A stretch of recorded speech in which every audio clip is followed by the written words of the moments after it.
This is the last of our videos on the atom. Atomic weights, which we said is calculated by considering isotopes that are present for all elements.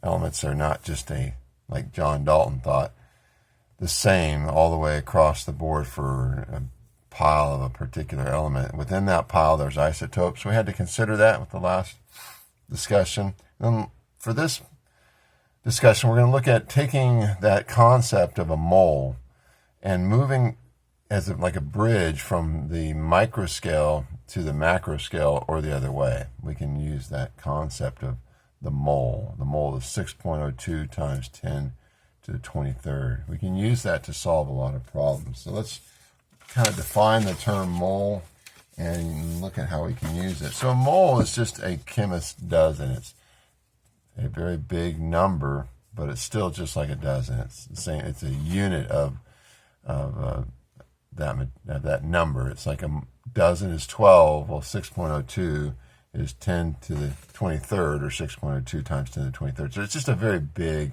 grouping of that item, whatever it is. Mole of compounds, a mole of cars. And that number is becoming more and more precise as far as what is the actual number for Avogadro's number, or what is the actual value. So you can see how you have so many significant figures here. And there's some really cool history on the number itself and the way it emerged. And just to give us an idea of how big that number is, if we were to compare the number of molecules in a mole, we'd say it's this many, and it's even more than the age of the Earth in seconds. It's coming up to or passing the amount of water in the ocean, the world's oceans, in terms of liters. Population of Earth was passed a long time ago when you add this number up, or you build this number. So it's a very large number, and we use it because it's just the way we have to go with chemistry, and being such a hands-on science, we have to hold it, but to hold it, we have to hold a lot of it. So we use these big chunks called a mole. So the mole, again, is just a dozen, chemist dozen, is 6.02 times 10 to the 23rd of anything, whatever it be. And the atomic mass is a mass of 1 mole of whatever that is. It can be an atom, it can be a compound.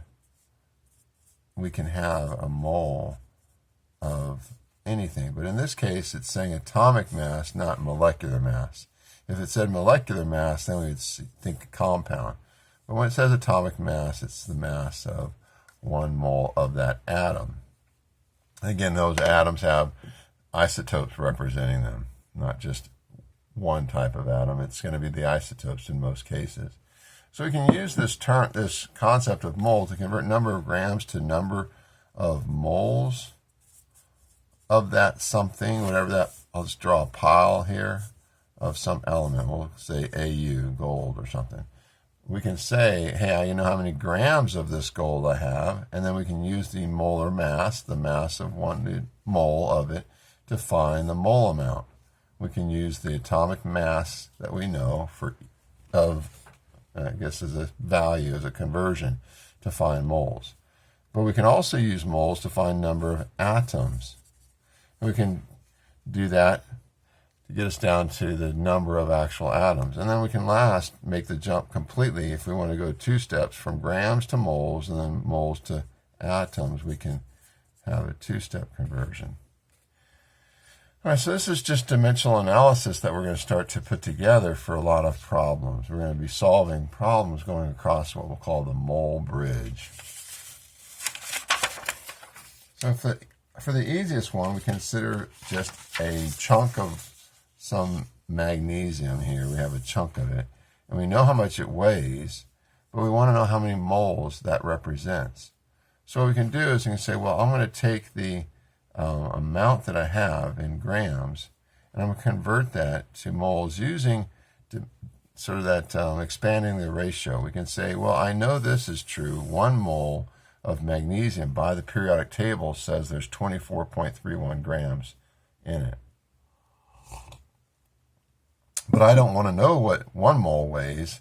I want to know, what is in the I don't want to know the mole amount for one, I guess, mole. I want to know the mole amount for this much in weight. So I can just set this across the other side, have my equal signs. This ratio is equal to this ratio where I'm solving for x. Now, if we do that and we solve for this, we get 0.2327 moles of magnesium if we use the expanding the ratio. Again, using the molar mass that we know as a ratio, 1 mole to this much in weight of magnesium, to find the mole amount for this weight. And we can then move to the next step if we wanted to. If we wanted to not stop here with our answer, but wanted to know the number of atoms, we could divide, and this is just showing it maybe in a dimensional analysis form.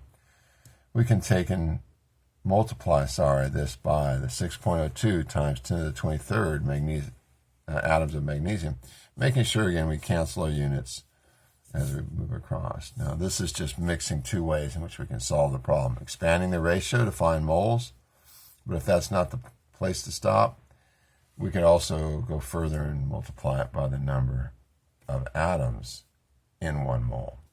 We can cancel out the mole term and have number of atoms. Now, from here on out, I'm not going to be using expanding the ratio, because you could set this problem up where we go from grams to moles to atoms, all using dimensional analysis. So from here on out, I'm going to stay with that, just because it seems in most textbooks that's what's used to show the answers in a succinct form. So I'm going to go pretty quickly through at least 2 of these, and then we'll probably save the rest for class. All right. So let's say we have a problem where it says calculate the number of moles of calcium containing in 15.84 grams of calcium. Now, one thing to do to map things out is to realize I'm not going from grams to numbers of atoms. I'm just going from grams to moles, so one jump. So I really need only just one conversion, but I'm still going to look at this problem in the way that we've been talking about in class, where we want to find the starting point, the engine. We're going to look at the boxcars, the conversion factors, and then set that up in a dimensional analysis form. So we're reading again. Well, there's only one place to start, 15.84 grams. That's the only number given to me in this question as a sort of an extent. You have this much in grams of calcium. So 15.84 grams of calcium. Let's go ahead and put what we have there. Now we say, well, where'd you get this conversion factor? From the periodic table. You go and look at the periodic table, and you'll find for calcium it has 40.078 written underneath it as a measurement. A measurement of what? The mass of 1 mole of calcium. So now I'm ready to use it down here. I'm going to bring that down in. And I know that grams has to be on the bottom. I can sometimes flip this if needed, but I know for this one, I need the 40.078 grams of calcium to be on the bottom so that I can cancel this unit.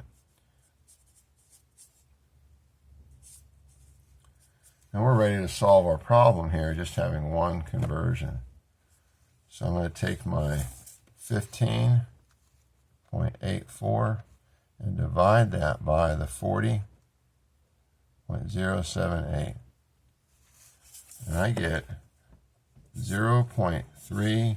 Now I'm going to watch my sig figs. I have 4 in the starting point. We never set the sig figs by the conversion factors. We just set it by the starting point.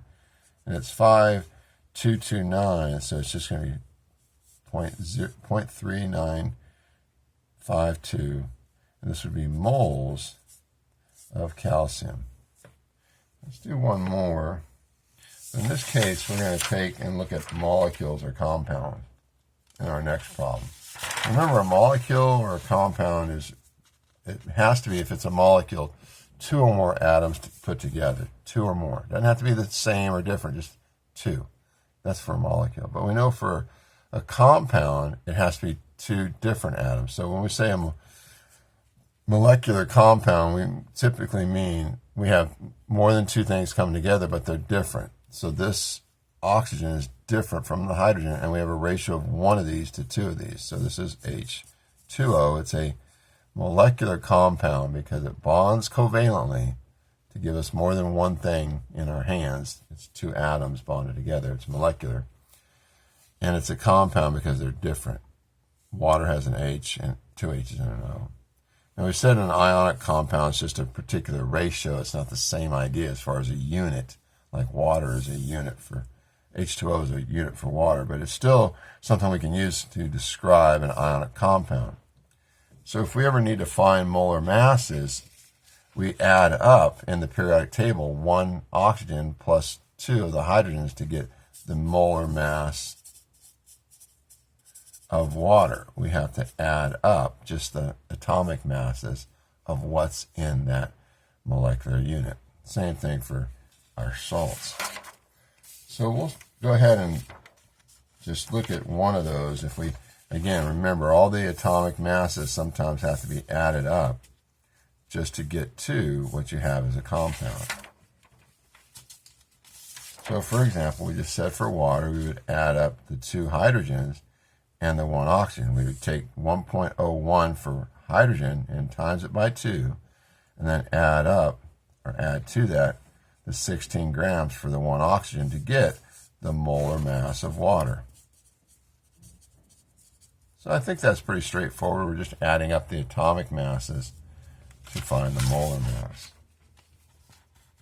So I'll let you go ahead and see if you can come up with on your own in class the molar mass we would have for lithium carbonate. See if you can do that by taking the molar mass of lithium, and we'd have to times it by, I hope you're thinking 2, because there's 2 of them present, not just 1.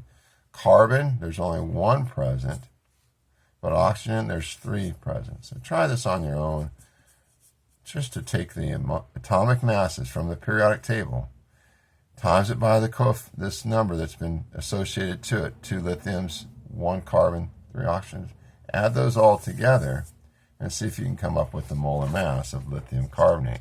And you could, of course, just look at your phone and ask Siri, but see if you can do that.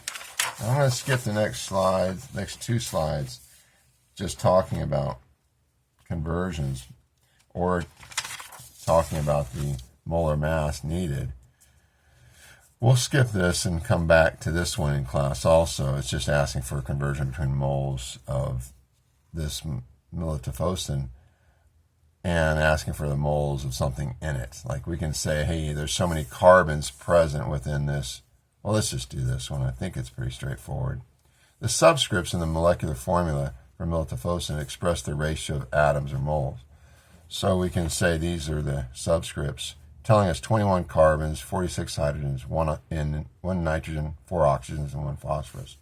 So the question is, how many moles of carbon are present in 0.185 moles of miltefosine? We can say, well, I know for every 1 mole of this, we'll just call it MF, miltefosine, this just abbreviate here, MF, miltefosine, we'll kind of abbreviate that. We can say for every 1 mole of this, I have 21 moles of carbon.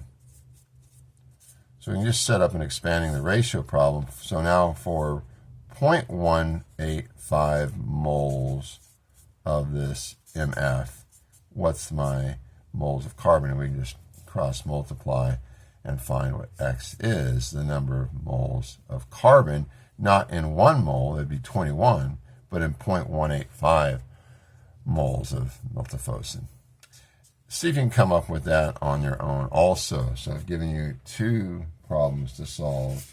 One is this, what is the molar mass of our lithium carbonate, but also using just a expanding the ratio type approach, what is the number of moles of carbon within not 1 mole of this, but 0.185 moles of MF, and we have the equation. Of course, this would be 21. If it was 1 mole of miltefosine, it'd be 21 moles of carbon. But we don't have that. We have this much miltefosine. See if you can solve that before you come to class, and then we'll see how you did when you get to class. I'd like to go ahead and finish with one that takes us all the way to number of atoms from grams.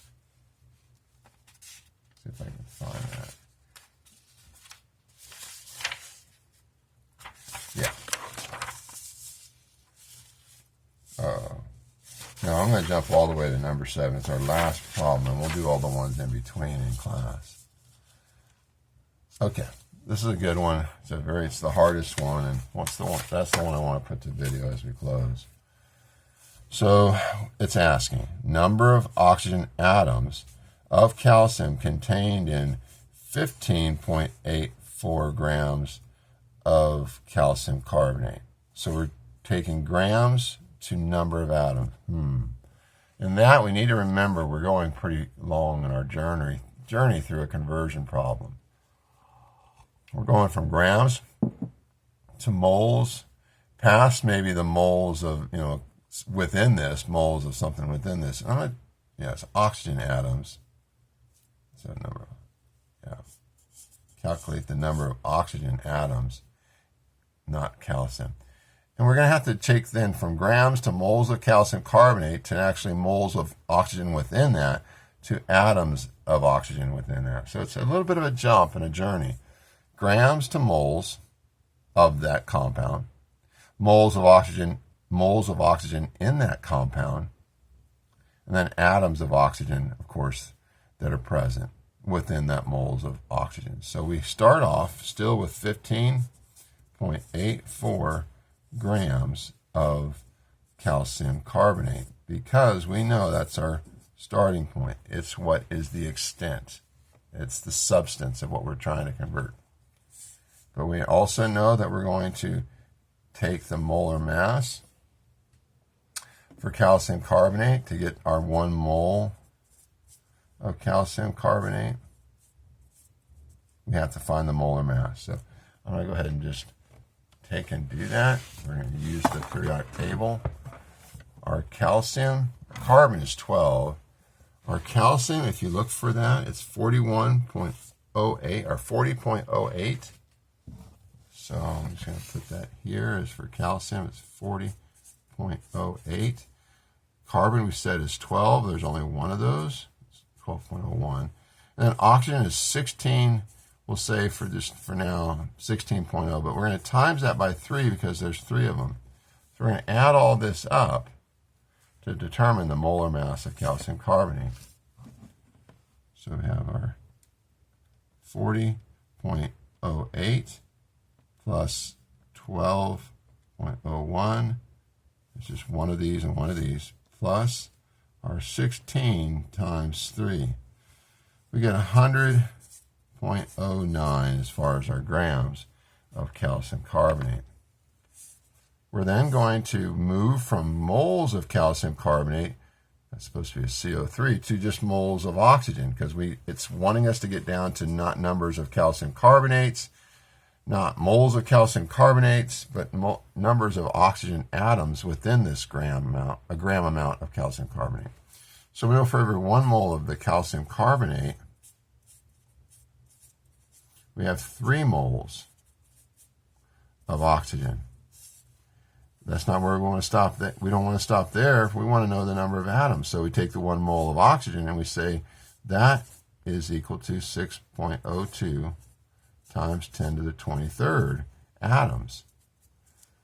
So we have gone 3 conversions in to determine how much in this amount of calcium carbonate do we have of just oxygen.